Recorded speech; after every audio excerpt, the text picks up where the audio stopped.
Hello and welcome to the Mod Garage, a place where mods for Payday 2 are tried, tested and tantalizingly trialed for your convenience.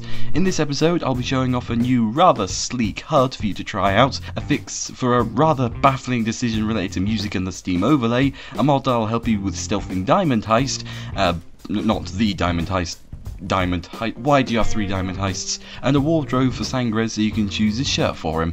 Most of the mods here require beardlib and or mod overrides in conjunction with each other, Hoplib, yes that's a new one, BLT or BLT for Linux. With that out of the way, let's make our way into the garage for the showcase.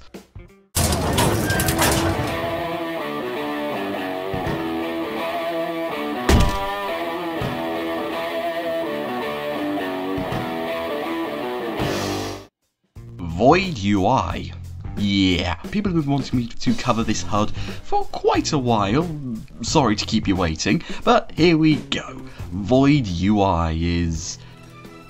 it's quite the sexy HUD, if I may say so myself. Okay, let's try and keep it together. Anyway, you'll notice that this looks a little bit similar to Wolf HUD, except a little bit more compressed and more slanted, if I may say so myself. On the bottom right, you have what deployables you have brought with you, depending on which one's active, cable ties, and your designated throwable, as well as a health bar, not a health circle, which is what we're all used to. Circle indicators have largely been removed from VoidUI, with the exception of the point of no return timer for escapes and whatnot, in which it does actually have a circle timer. Inside of the health bar you can see the amount of damage left. The white border, by the way, on your health bar is the armor bar. Just keep that in mind, that's not decoration. That took me a while to realise. On the top right you have the amount of hostages you have and the amount of people tied down, which is obviously nice and useful information to have on your HUD. This unfortunately doesn't include drill timers, something that's been standard for Wolf HUD and Poco HUD and lots of other info HUDs for a while, and I really wish this was an option. If someone can make an add-on for this, I will probably put it in the description. On the bottom left is everybody else's UI in your lobby. Basically anybody else who's in your lobby will have little icons. On the top left you will see the last 3 objectives that were completed and the current objective that needs to be completed, as well as at the top is the timer as well as the mission you're playing. When you tab out, and this is probably the sexiest part of all, you get to see loads of information at the same time. Unlike on the Wolf HUD where it shows you the weapons on the HUD itself at all times, this shows all of the weapons that are currently being used in the lobby when you press tab. I actually like this way of doing it. It allows you to see people's weapons without having to take up screen space while you're playing the game. That is a legitimately clever idea. So it allows you to see your primary, secondary, melee, what armor they're wearing, what perk deck they have, and their playtime. It also allows you to see your own ping, which is probably 0 naturally, and anybody else's ping who's joined into your lobby, a common feature on Wolf HUD and various other things, as well as what character they're playing and what infamy they're on and how many kills they've had. I mean, none of this is new, it's already on the normal HUD, but you get the idea. It's very useful. Much like Wolf HUD and a lot of other HUDs, this is very customizable. I do not have time to go through everything because I would be here forever, but the general gist is that you can disable certain features and enable them as you wish. In particular, the flashing badge animation when you're in a police assault. That annoys the living hell out of me, and I really wish it was disabled by default, not enabled. Cool animation, really annoying. VoidUI also has a feature which allows Bane will call out when he detects an assault coming, similar to how Payday the Heist does its assault announcements. Here's what it sounds like.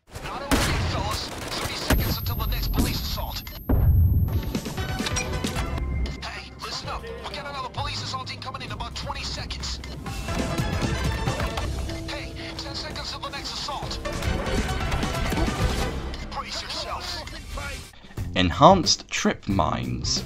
Enhanced trip mines allows you to have additional features to your trip mine set if you have taken trip mine. So this is what has changed. In addition to the normal functionality of saying it to sensor mode and explosive mode, your trip mines are now immune to all damage regardless of what it is when in sensor mode. If someone's using an RPG in the near vicinity of a trip mine, then it won't get destroyed if it's in sensor mode. If it's in explosive mode, then it will explode. Also another little quality of life tweak, which I guess is going to stop trolling, I guess, is the other players can't change the settings on the trip mines if you have this mod enabled. I guess that's okay. I'd rather this wasn't an option, really. Not sure if this is much of a problem, to be quite honest. And finally, your trip mines will automatically default to sensor mode when placed during stealth.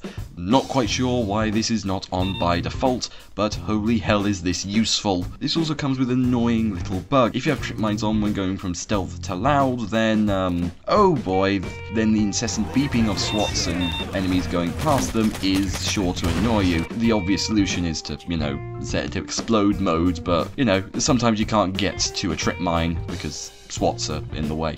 Inventory chat and player states. Next to VoidUI, this is probably my favourite mod to come out for this episode. Inventory chat and player states allows you to see the player states of anybody in your lobby pre-game and, well, show them their player states in basically any menu you can imagine. If you're customizing a weapon, you can check their player state. You can check if anybody else is in their inventory. You can check if somebody is just customizing another weapon. It's useful for determining if people are actually ready or not and how long you have until you should probably stop finishing customizing that mask you're making. There is unfortunately a little bit of a bug. The same button to buy mods with Continental coins is also bound to opening the chat. Yes, that's something you can also do with this mod. So yeah, give that a look. That's pretty useful, I guess.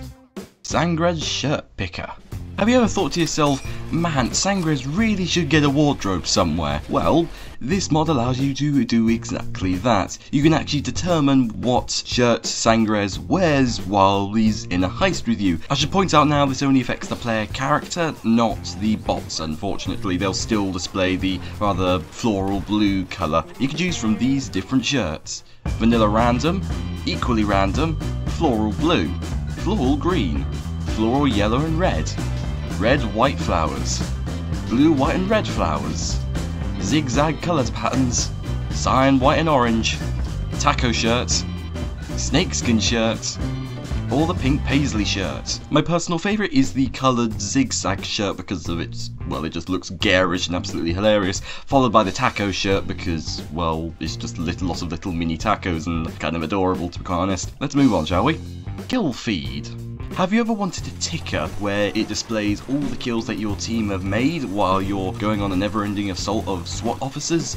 Yes? Well, this is the mod for you, apparently. It's pretty neat, I guess, not least because the animation is actually quite satisfying to look at. It works for converted units and just about anything, really. It even works with the bots, so if Sangres gets a kill, then it just shows up in the kill feed, like you would normally. Previous versions of this mod didn't require something called Hoplib, made by Shiny HopPip.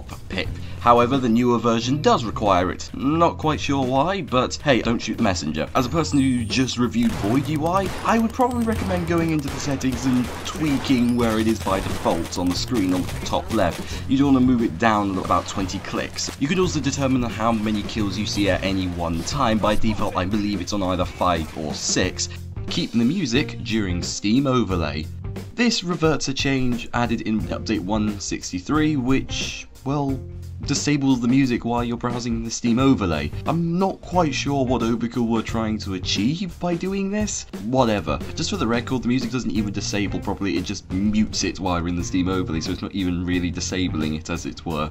Very unusual behaviour. Regardless, this mod just turns it back on so you can listen to music while you're browsing the Payday wiki or whatever you do in the Steam overlay these days. Not really much to say apart from that. Diamond Heist codes and boxes helper. If you're struggling to remember the codes on Diamond Heist while you're in stealth, then this mod is for you. I'm not sure whether to count this as cheating or not, but I kind of like it. Because you have to remember the number and the colour, it's kind of a bit annoying to remember this. It's obviously not that hard, people can do it, and if you really must remember it, just type it in on the chat. However, if you have an active discussion going on in the chat, it can be very easy to forget those numbers and the colours that are associated with them. So this mod helps you with that. As far as I'm aware, this is only for the person who is installed the mod. It's not lobby wide, unfortunately. It's only client side. This also mod announces the codes even after you've gone loud, which is a bit stupid. I'd recommend the developer, Dr. Newbie, to make like a check to determine if the heist has gone loud, and if it has, then just completely nullify the entire code. Not only is it wrong, it's just annoying, so So those were the mods that I found while browsing Mod Workshop. Have you got any suggestions for any of the mods that you use on a daily basis? Leave them in the comments below or in the Reddit post linked in the description, and happy installing, and thank you very much for watching.